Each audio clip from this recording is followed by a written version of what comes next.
hope it lasts. It doesn't matter.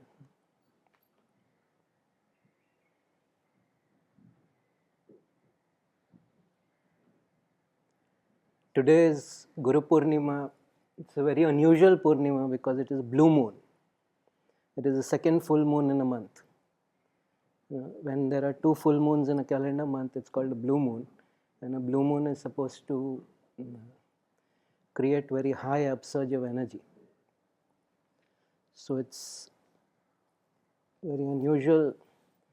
Normally a blue moon and a Guru Purnima do not coincide, but okay. It's so the topic of today's talk is Dakshinamurti and the silent transmission of Shakti. Dakshinamurti is this form of Shiva, which in Shivratri we had shown to everybody, the south-facing aspect of Shiva. This is the primary Guru, meaning Shiva is essentially without form, but when he takes a form, especially as he is the Adi Guru, the first Guru, this is the form he takes, Dakshinamurti. And there is some interesting spiritual aspects to that. But let us honor and reverence the Gurus first. So,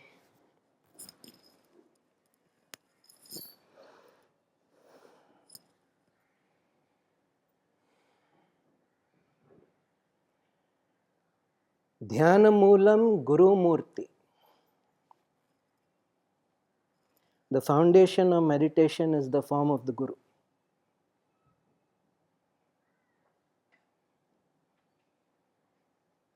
I'm looking at her, wondering if she can hear anything. It doesn't matter. Silent transmission. Silent transmission of Shakti. Yeah, Shiva has made arrangements that it will be only, yes. Dhyanamulam Guru Murti. The words are so powerful, it's difficult for it to even emerge from my mouth. Puja Moolam Guru Pada. The foundation of all puja, the foundation of all worship starts with bending your stupid head to the feet of the Guru. Because that is where grace flows from. Mantra Moolam Guru Vakya.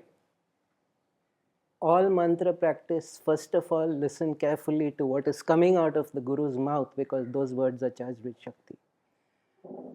Moolam means the foundation, the mantra Moolam Guru. Moksha Moolam Guru Kripa.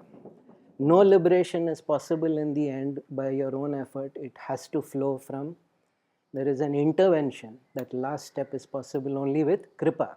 The word Kripa is actually grace. It is mistranslated as compassion. Compassion is Karuna. Kripa is a divine action.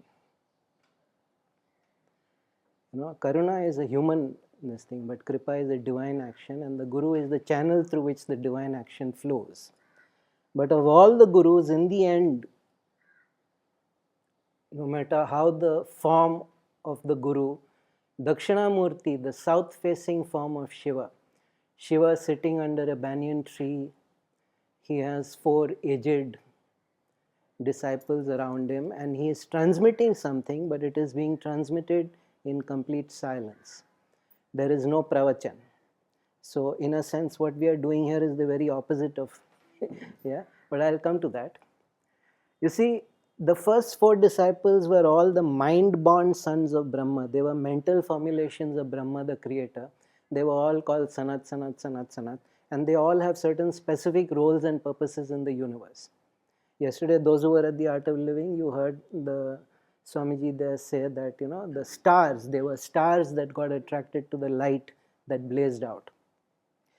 The Pleiadian galaxy, for instance, is supposed to be the Kshetram, or the space where Sanat Kumara does his work. And Sanat Kumara is the only one of the 4 mind-born sons of Brahma who is still an active master and guide in touch with humanity. The others cannot be bothered with such ants. They work only in divine dimensions. Sanat Kumara, however, works in the...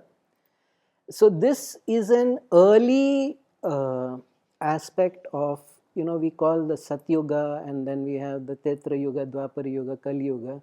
Those are not about that people were good and people were bad, but those were about stages of consciousness. When consciousness is very highly developed, when people are very highly developed and very highly evolved, the language itself is redundant. Their ability to process and to intuit their insight, the Trinetram, the Agni Trinetra is always up.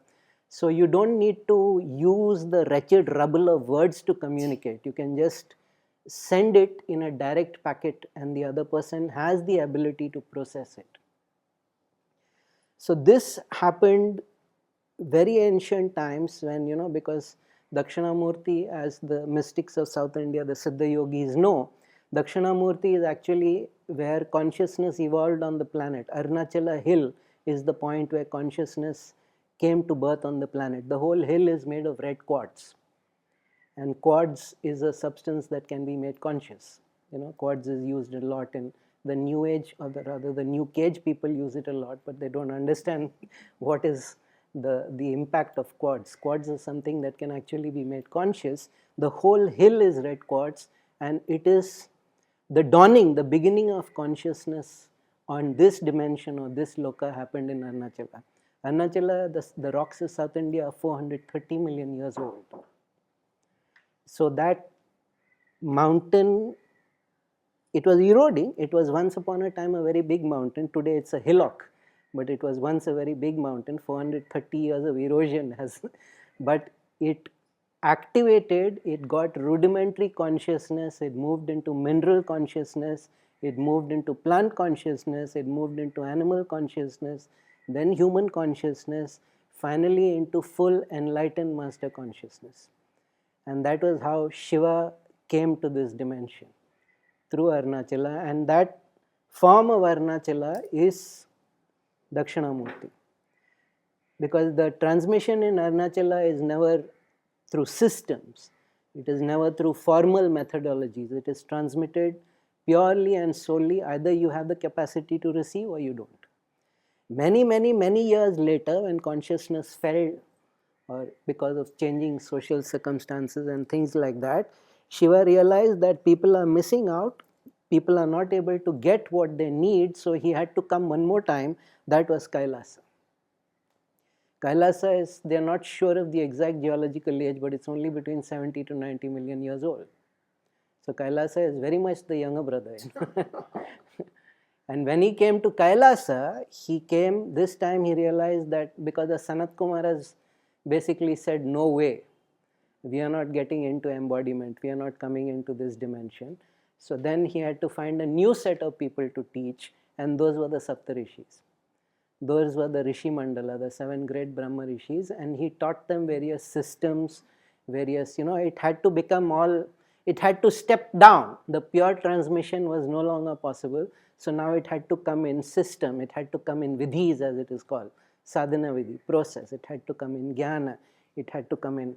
And then they are the 7 vital beings, or they are the 7 divine beings who basically run the universe. So in that sense, Guru Purnima is for Arunachala and Shivratri is for Kailasa. In that sense. Kailasa is, Shivratri is where Shiva had to directly intervene, he had to intervene with actions.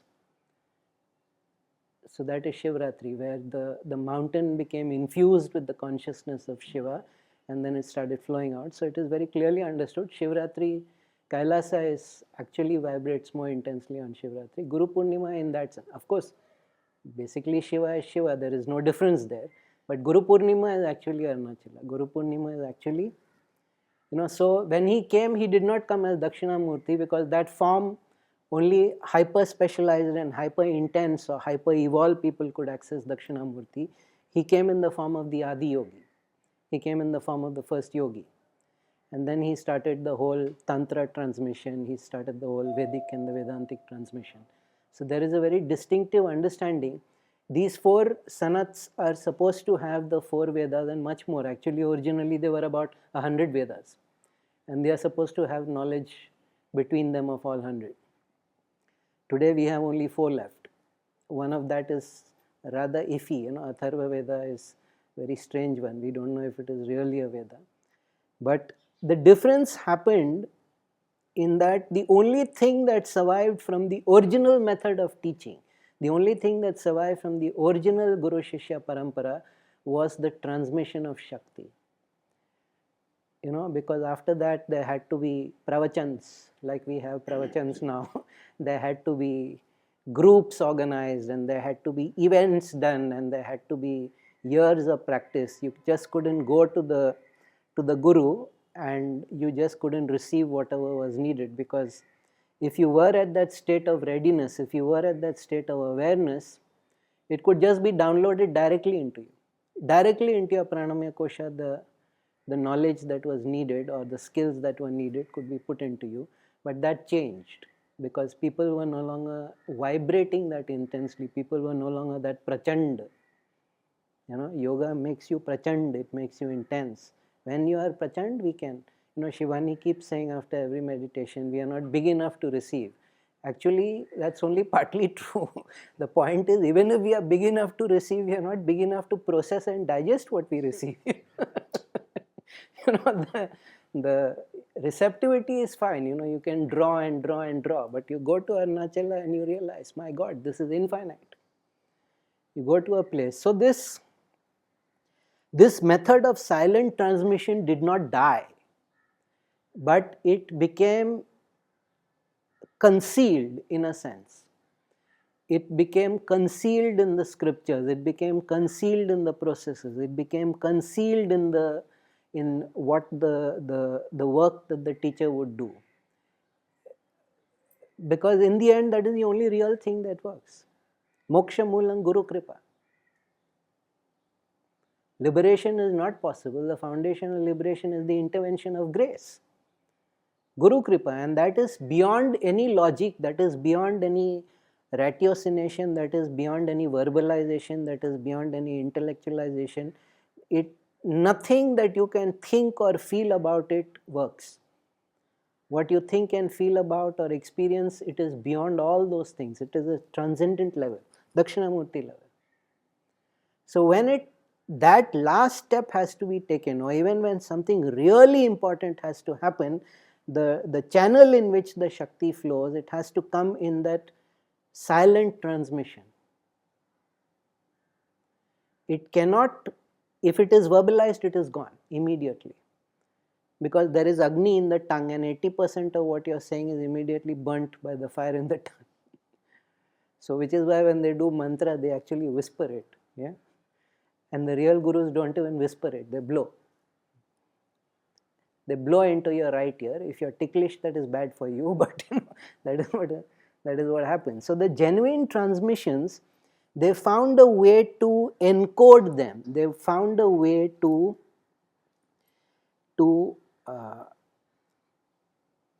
keep it unaltered. They found a way to keep it unaltered, because if the person is not at that level capability to receive, then you can keep pouring it out in a Niagara on their head and nothing will happen. They will be as dry as a lizard in the Sahara, So that, how to do it then? Because this step is mandatory. In the old days it was possible. So then the first thing they created was Sannidhi meditation. What we do? You just sit with the Guru, and the Guru opens himself or herself out, and directly from Dakshinamurti or the Guru Kshetram, the Guru field as it is called, it flows, the Shakti flows, and then the sixth element is activated, which is called the Guru Tattva.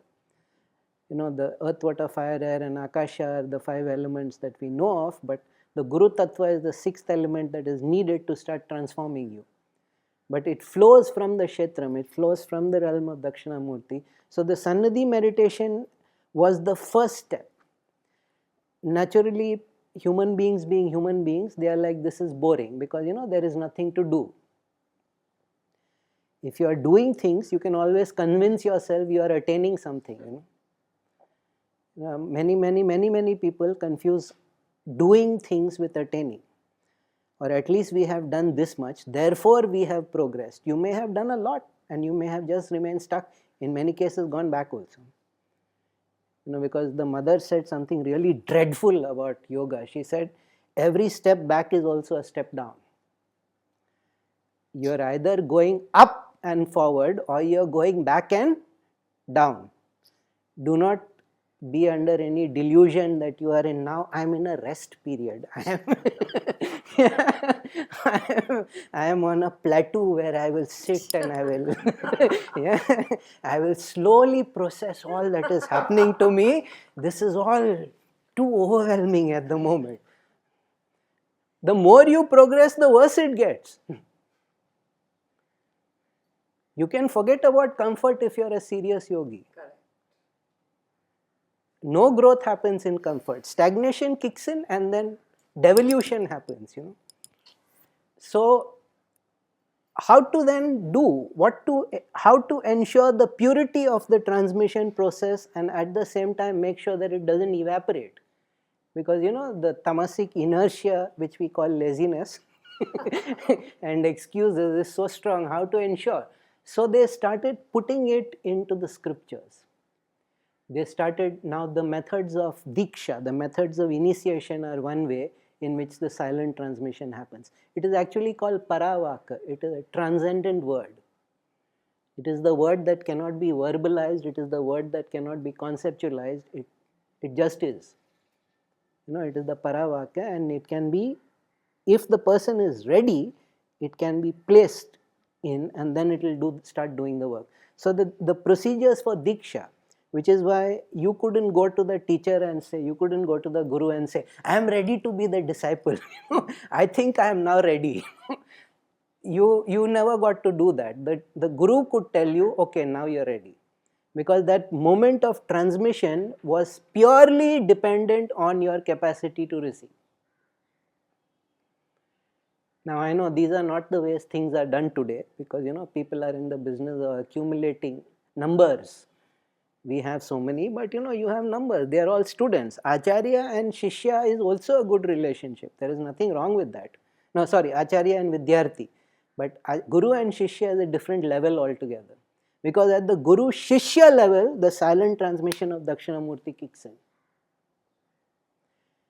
As long as you need your teacher to verbalize stuff to you, you are still Vidyarthi and the teacher is still Acharya, which is okay.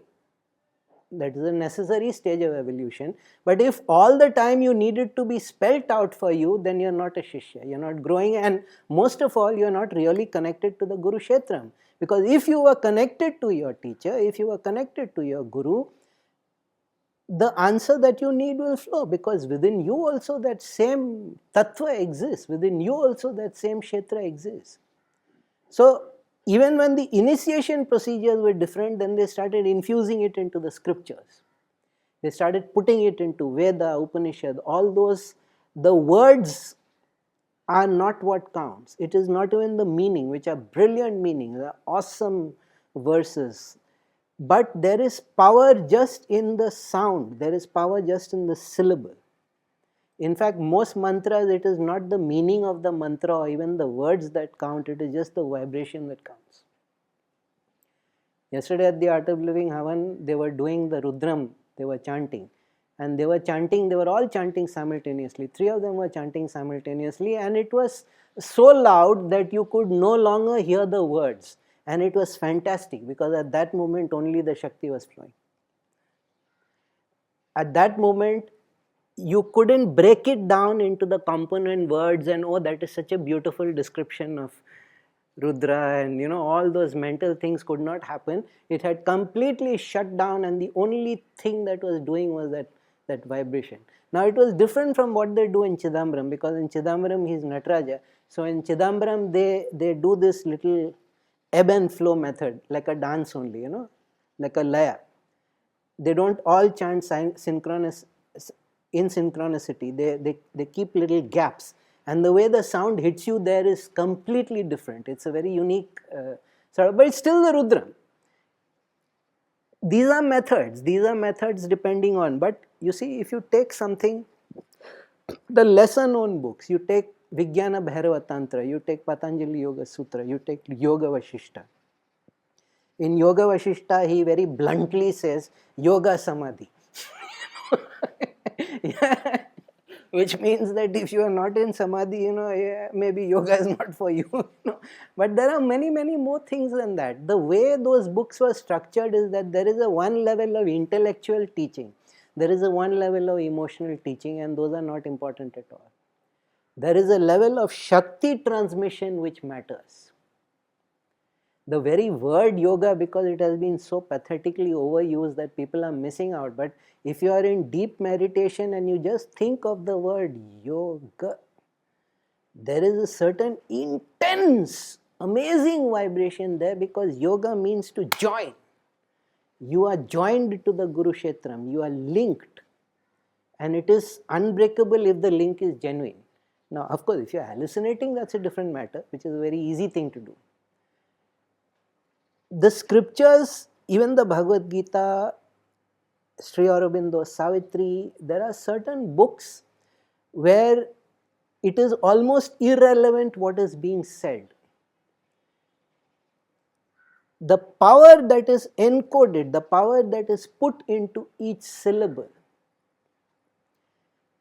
that starts hitting you at layers of consciousness that you did not even know existed within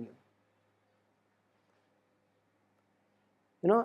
First verse of the Yoga Sutra, Atha Yoga Anushasanam, and now the discipline of yoga. Brilliant. I've done a 1 hour talk on that, and I'm saying that 1 hour is actually futile. Because it is just the vibrational intensity of what is being communicated. All these books, the opening sentence used to be the full and final statement of what they are teaching. The opening statement always used to be the important this thing. So the opening statement is always very important. And Atha Yoga Anushasanam. And if you are in that receptive condition, or if you are vibrating at that level of intensity because of the years of sadhana, you realize what he has done. He has just dropped a bloody hydrogen bomb on you. Everybody talks about chapter 1 verse 2, chapter 1 verse 2. They keep talking about yoga chitta vritti nirodha, but that's not as powerful as that first opening sentence. Even in the Gita, there are places, my God, you just... Dhritarashtra Uvacha, nobody ever asked, why on earth is Dhritarashtra opening the Gita? There is a reason why. And then he said, Dharma Kshetre, Kurukshetre. That's it. You don't need to move further. Just those 2 words are enough to paralyze you because of the sheer magnitude of what is being communicated. Dhritarashtra said, why this blind fool is saying? Somebody else could have opened up. It is our most in use scripture, because we are all Dhritarashtra. We suffer from all those nepotism problems that he suffered from. But that is not the point. The minute you see with the internal vibration, the minute you see Dharma Kshetre, Kurukshetre, you can't move. The field of dharma, that's it. Again, an atom bomb opening. Okay, not a hydrogen bomb, but again that intensity. So, why is it said, come and sit with the Guru? Because you never know when the time is right, when you are in a receptive condition, when the Shakti is flowing, when Dakshinamurti decides, okay, time to show some kripa. That moment cannot be plotted and calculated and according to your convenience. In fact, let me assure you, it will always happen at a most inconvenient time. And your first reaction will be, 2 months later would have been so much better. Yeah, at the moment I have all these responsibilities, I have all these issues, and this is really going to mess up my life. Yes, that's the whole purpose. Because you forget what Shiva is. Shiva is Samharaka. His purpose is to snatch away your karma. Hara Hara Mahadeva. Hara means the snatcher. And when you are tired of life, he does one final act of mercy and he snatches your life away also. You don't die because Yama comes. Nobody comes on a buffalo to... Yama is actually the first man who died, and he's the judge of karma. So if you've been a bad person, he decides to roast you a bit and then make you reincarnate somewhere not in a very good place in the world. If you've been a better person, he'll give you chances to be born into a better set of circumstances. That is Yama's job. It is Shiva who is actually the death. Samharaka.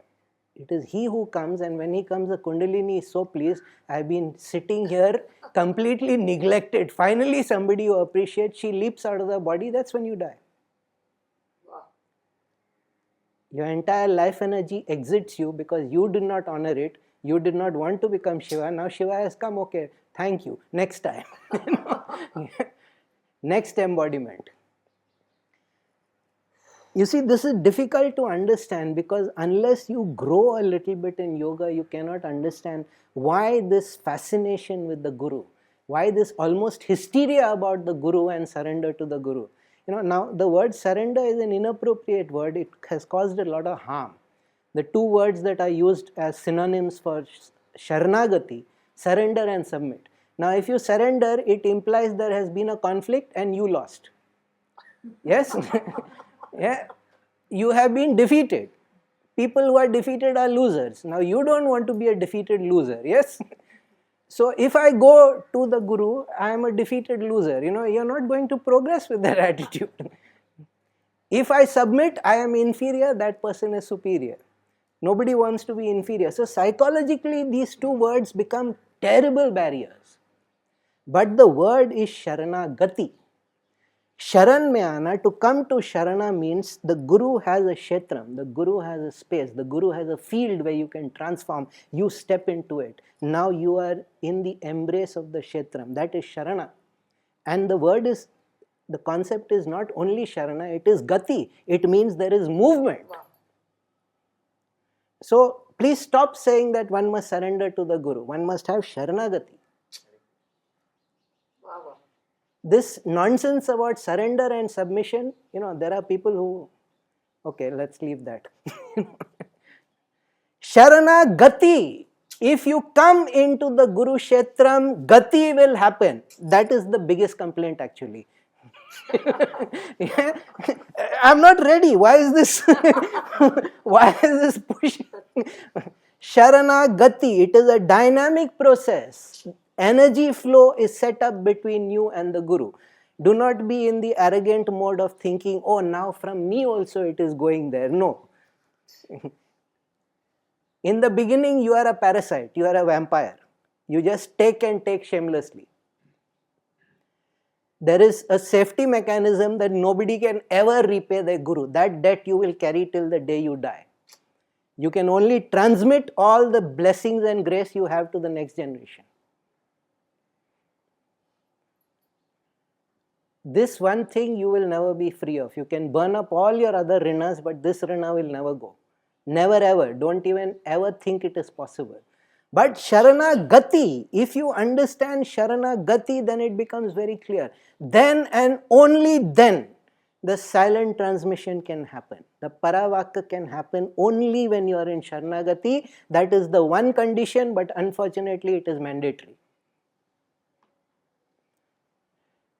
So all the blah, blah, blah, blah, blah that you do, and you create all kinds of brilliant mental concepts of this is the nature of my relationship to the teacher. It is all in your head. That is not the nature of the relationship until and unless the energy link has been established, and until Dakshinamurti decides, all right, here is a nice clear channel. Let me send some Shakti down. Nothing happens.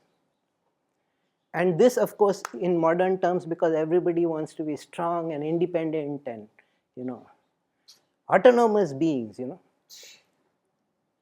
In what about you did you have any choice? This is what I keep finding. People have this huge problem with Sharanagati, and I'm like, nothing in your life is according to your plan or your desire. I have made this point before. It's still worth making 1,000 times. When you are born, you have no choice in the matter. Okay, at a karmic level maybe. Even over there, accidents happen. What gender you are going to be also you have no.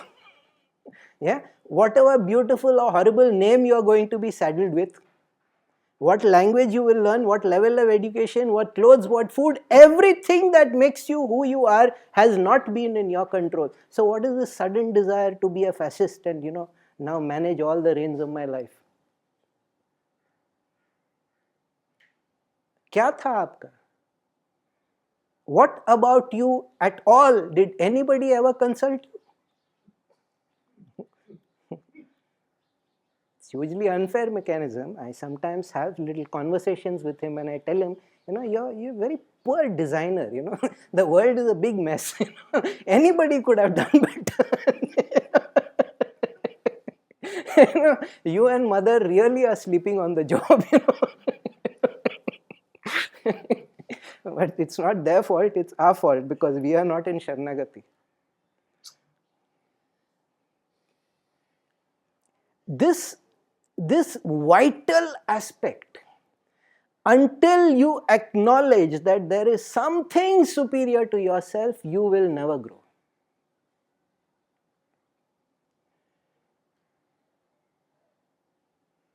Now, if you can directly contact Dakshinamurti, great. Nobody can do it.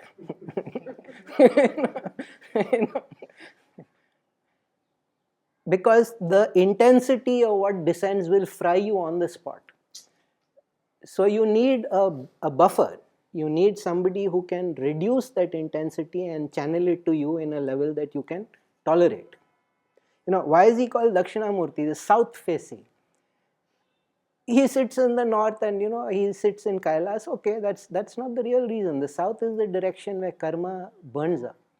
The south is the direction where time goes. When we die, we place the body with the head in the south. That's the only time we do that. Yes? Otherwise, no. Sorry, we place the head in the north with the feet facing the south. Correct.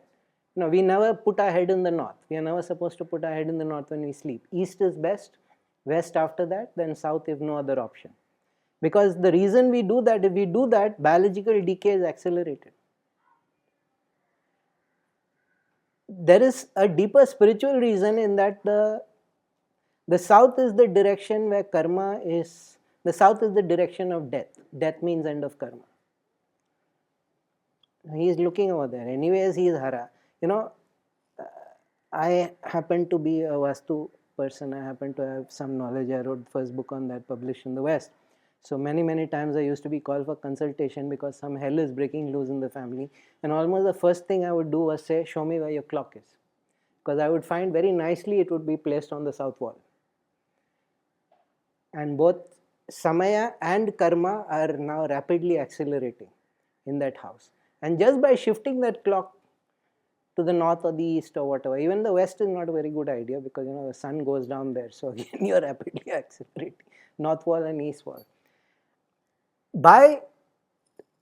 When they say Dakshinamurti, the south facing god, no name is given to any devta just because it is fun or it sounds sweet.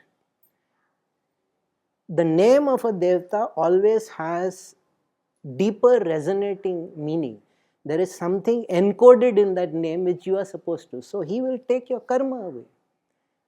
He will put your entire karmic dissolution into fast forward. He will speed up time for you. That is why he is Dakshinamurti.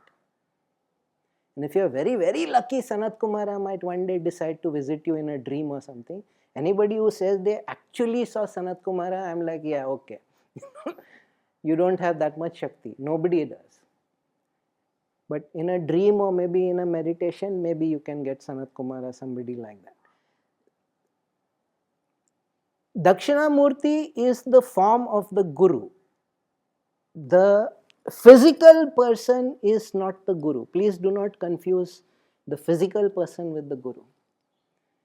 The physical person is embodiment. Embodiment is always limitation. Even Krishna, who is the Sampurna avatar and was functioning purely from Chitagni, not from Jataragni or even from Bhutagni, he was functioning purely from Chitagni. Even he had only 125 years and in the end he died. The very fact that consciousness comes into embodiment means that there is, one, it will end, and second, there will be limitation. And there will be limitations of the personality also. Everybody, every teacher will be a product of their time, their age, their upbringing, their culture, their education, what they have experienced in life. If you start judging all those things as criteria, again you have missed the point completely.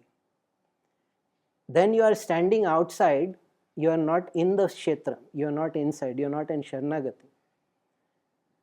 You are Vidyarthi then. Because the point is not how great or how brilliant or how awe-inspiring or how famous the teacher is. The point is how deep is your Sharanagati.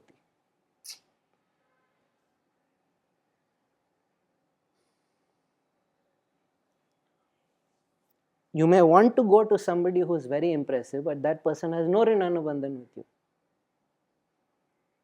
Even if that person desires other than a general blessing, he cannot give. Even who becomes your guru is ultimately a karmic act. It is decided over lifetimes. This becomes very serious, you see, because sometimes, because you have all these filters, because you have all these expectations, the person must be like this, the person must not be above a certain age, the person must be of certain gender. But what a way that person is behaving or acting, and here you have lost your avsaram, you have lost your karmic opportunity. Avsaram is what we call, what the Greeks used to call kairos. They had two notions of time. One was chronos, chronological time. Minutes, days, weeks, months, hours, tick, tick, tick, tick. That is chronos. And then there is kairos, where you can shift your entire life at that moment. That is the moment of opportunity. That is what in yoga is called avsaram. You have a moment where the choice will completely transform you, because that is the moment when actually you come into Sharanagati. But you cannot come into Sharanagati unless there is a guru. Now, people who tell me that they have disembodied beings as gurus, either they are lying or they are hallucinating. In very few rare cases, it might be so. But in most cases, it's perfectly easy to whip up some kind of mental formulation and think, oh wow, I am being guided by divine beings. It might be some kind of malicious being having little fun at your expense. It might be some kind of vital being, some kind of imp or goblin having little fun with you. The reason why you come to an established guru in a parampara is that these dangers are not there. A guru in a parampara, a guru who's had a teacher, who's had a lineage, who's had training, there is quality control there.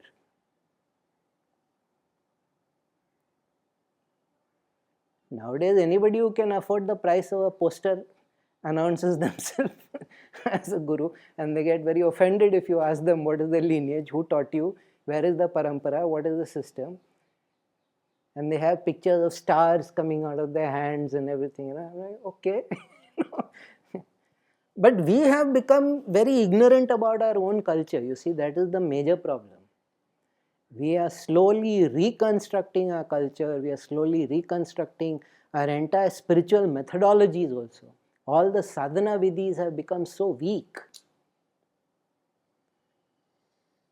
That the contemporary gurus can do much more, but the general public, what is the point?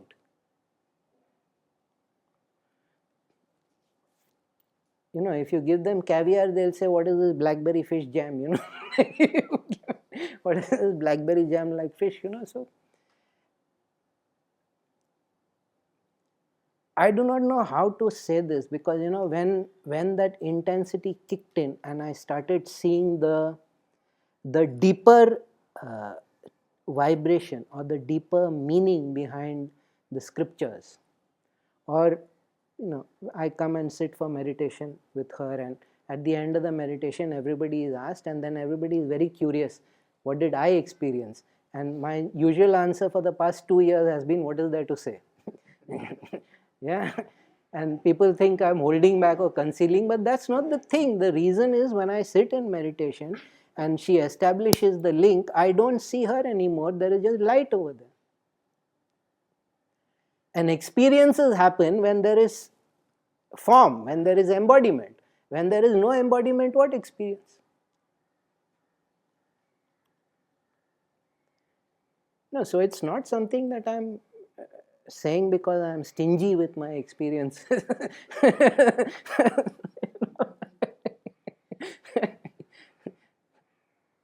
There is, because the true self or the higher self or whatever you want to call it, at that moment is not Rohit interacting with Santosh, it is that true self is interacting with Shiva or is connected to Shiva. All gurus, when they sit like that and they just open themselves up, Dakshinamurti is the one doing the work. No serious guru ever says that I am doing it. They know very well they are not. In fact, most of the time they have complaints. I am being used, I am being driven, I am being made to do. I would have preferred a slower pace. But once you are in Sharanagati, the Gati is not in your control. Only Sharanam is in your control.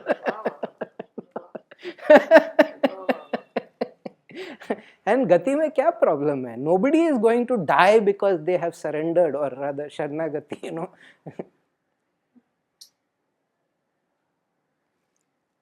It is your time. When it is your time, you will get activated whether you like it or not.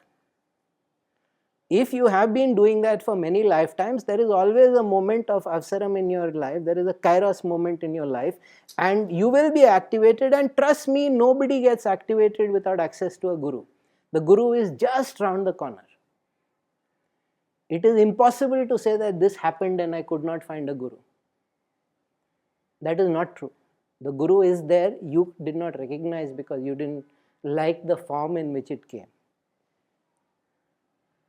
Or I expected somebody more impressive, or I expected somebody more articulate. That is all the problems, that or this person acts in a very peculiar manner. Let the person act in a peculiar manner. When the person is communicating to you, is the person sincere and truthful at that moment? That is all that counts. And even if all that you say is true, it is not the limited personality that is teaching. It is not the limited personality that is transmitting. It is always Dakshinamurti. But, okay, it's very easy for me to say all these things now after so many years of struggle. After so many years of getting knocked on the head because I was just not seeing the simplicity of the whole process. Because I was imposing my expectations and my projections and my desires. And then from the guru, people have every expectation except spiritual transformation. That's the major reason why they come to the guru. I went to that guru and my disease got healed. I said, very good doctor. I went to that guru and I got so much money. Very good financial advisor. Yeah? I went to the guru and my daughter's marriage happened. Very good marriage broker. Yeah? My daughter-in-law was not having a child. I said, very good artificial. Yeah? In what way are you saying that this person has been spiritually valuable to me? That because I met this person, something larger and greater activated within me. That I have become somebody larger and greater. So, every possible thing, yeah, please don't touch me and transform me. Everything else,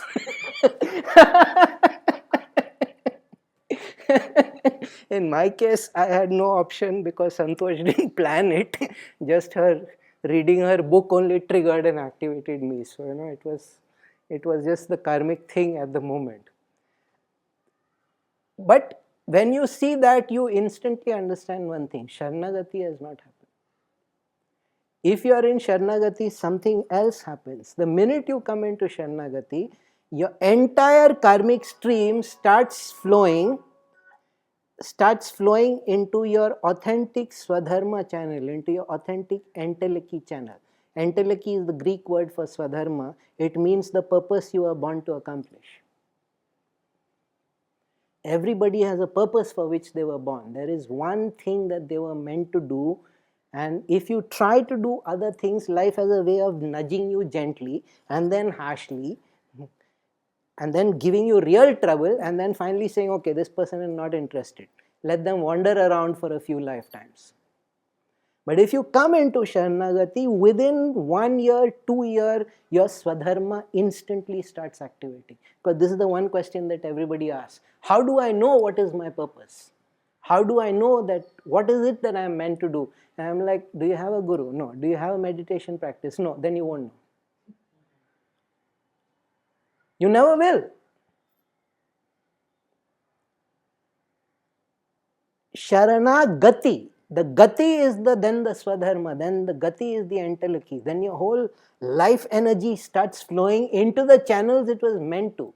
Of course, it is not really a choice because lifetimes of Vasana Samskara and Rinanubandhan has created that. So even over there you have about 5% free agency. The rest is all decided. The fun part is, once you are in Sharanagati, you find how fluid you become. What was your standard operating procedure? What is your hardcore habit which you could never ever give up? Just because you're in Sharanagati, you find you don't need to act like that anymore.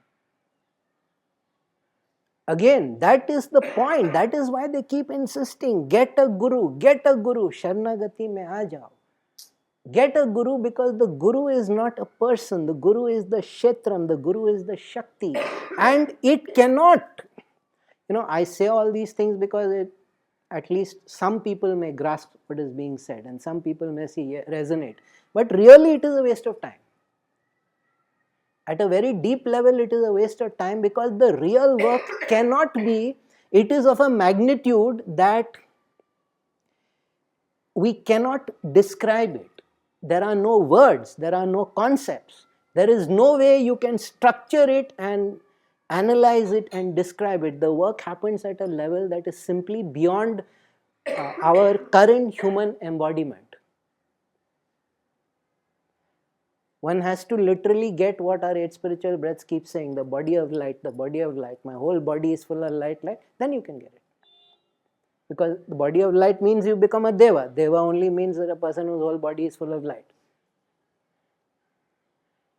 Because the Guru can transform you, that is why the Guru is called Deva. Because the Guru is full of that light, the transforming light. The Guru is never called Ishvara. People make a mistake, that sad verse. It's a brilliant verse, but it has caused so much trouble that Guru Brahma, Guru Vishnu, Guru Deva Maheshwara, Guru Sashat Parabrahma, Tasmai Si Guru Deva Nama. It doesn't mean that the Guru is Brahma or Vishnu or Shiva. It means that the Guru Tattva or the Guru Kshetram is flowing through that. Therefore, the person in whom the Guru Kshetram is flowing, Tasmai Sri Guru Namah. But it has become into that my Guru is Ishvara, or my Guru is God, or my Guru is actually an avatar, and all those futile and foolish behaviors, which may be true also, but what does it? So your Guru is an avatar, what are you doing about it? Have you become free, or are you still? But many people are very happy. I have gone near somebody who is very, very accomplished. What have you done? Again, if there is genuine Sharanagati, there is no hope. If it is a genuine teacher and your Sharanagati is genuine, the transformation immediately starts happening. So anybody who says, I have gone for years but nothing has happened, it means Sharanagati is not real. That is what I call the display Sharanagati, Like nowadays it has become a lifestyle choice, It's like a go to meditation, have a teacher, go to satsang, That's also dangerous, because if you go to enough satsang, one day something might catch you, and then you will find you are in big trouble, But generally the ego protection is so strong, it won't happen. It does not happen. I keep saying this, yoga is extremely simple. Simple, not easy. There's nothing really you have to do. All you have to do is come. Come to Dakshinamurti.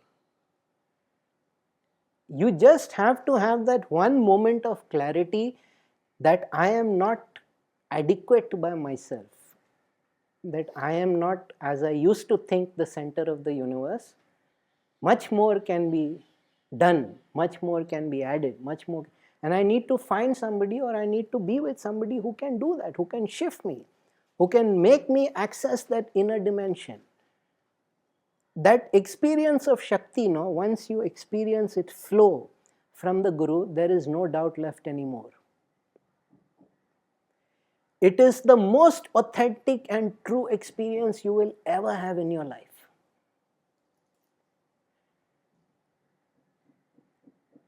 Doubt will remain, because doubt means I have not yet experienced it, I want to know about it. Suspicion is that this must be all just a flam, this must be all just kind of scam.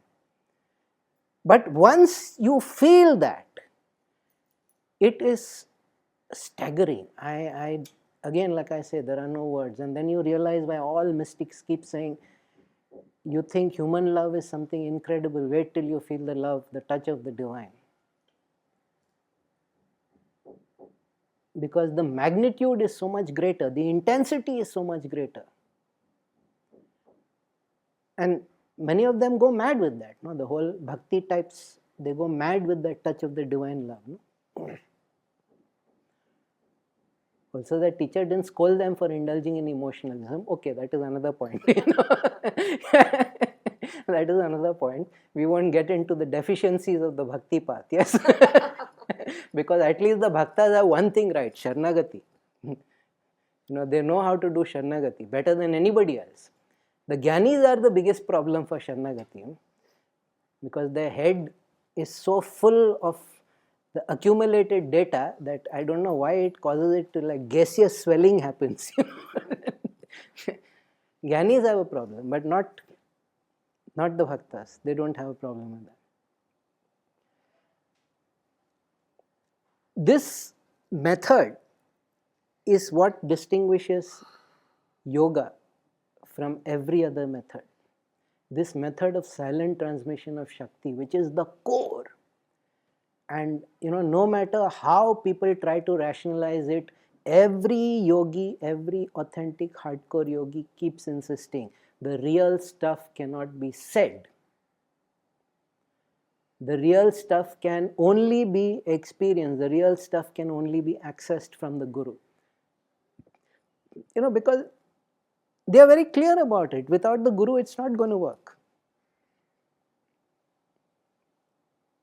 Many people think maybe a very 1 in 10 million, maybe because of lots and lots of past life effort, that maybe they can make a little jump on their own. But usually it's not possible, and mokshatva is never going to be possible on your own.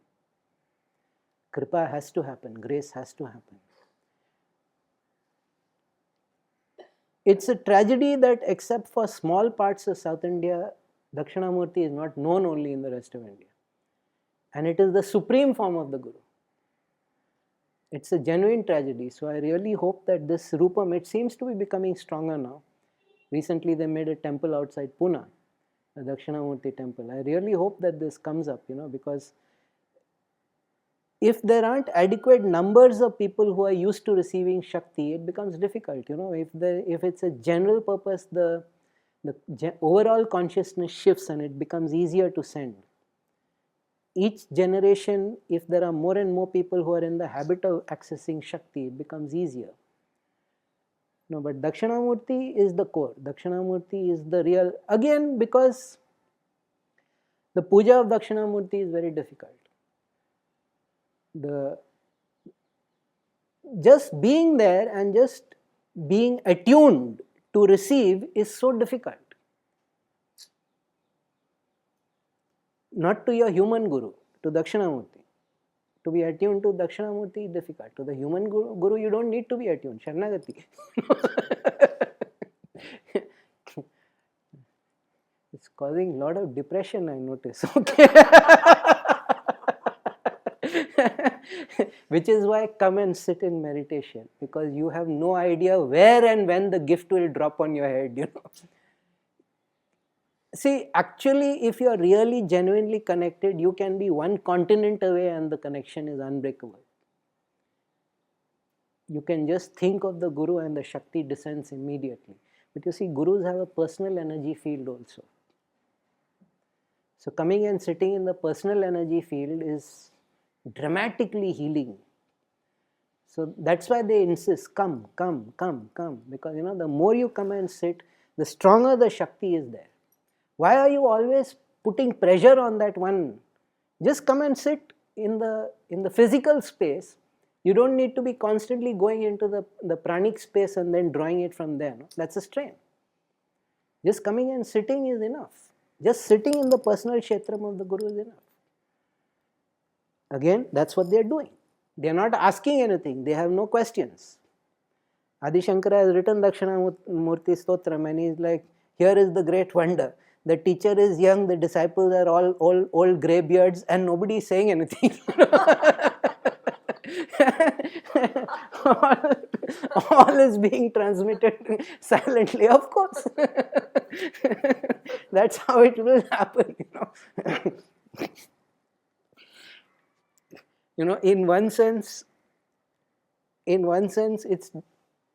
it's very great that we come and Santosh doesn't give pravachan before meditation. Because then you get it completely raw and unfiltered. Because her nature, as her embodiment nature, she might say, okay, not appropriate, not. But if she's just sitting there and it flows, it flows.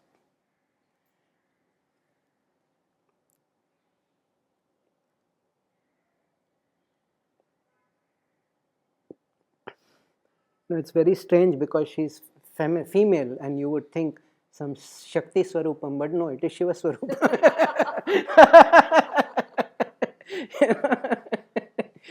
Not even Shiva Shakti, not even Ardhanarisha. Shiva Swarupam and Dakshinamurti Swarupam,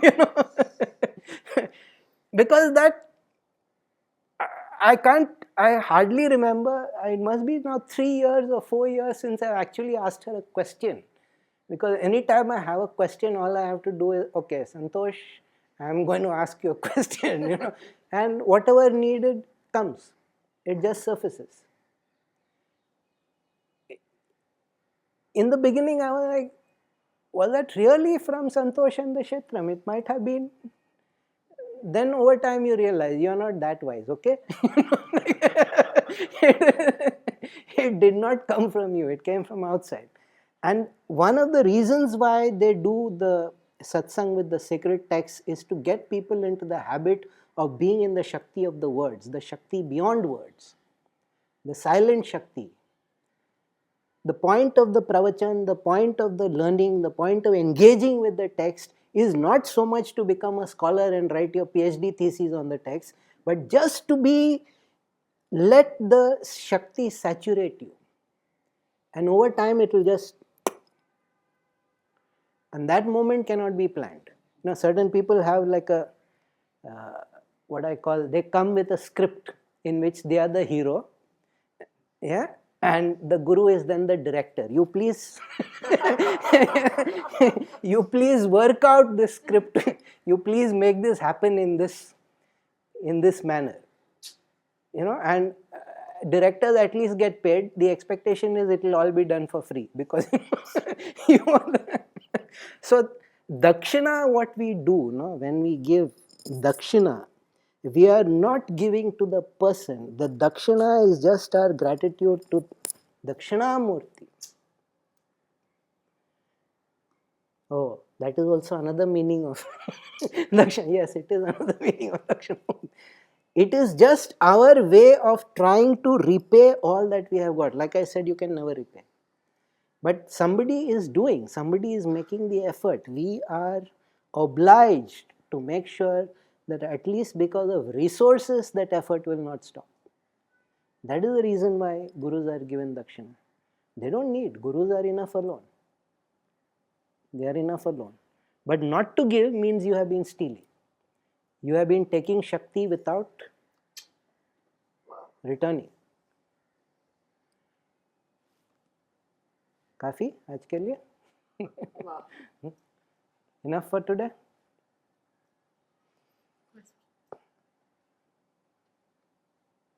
अक्षतपतितं तोयं सागरं प्रतिगच्छति सर्वदेव नमस्कारं शिवो प्रतिगच्छति सर्वं शिवमयम्. Wow.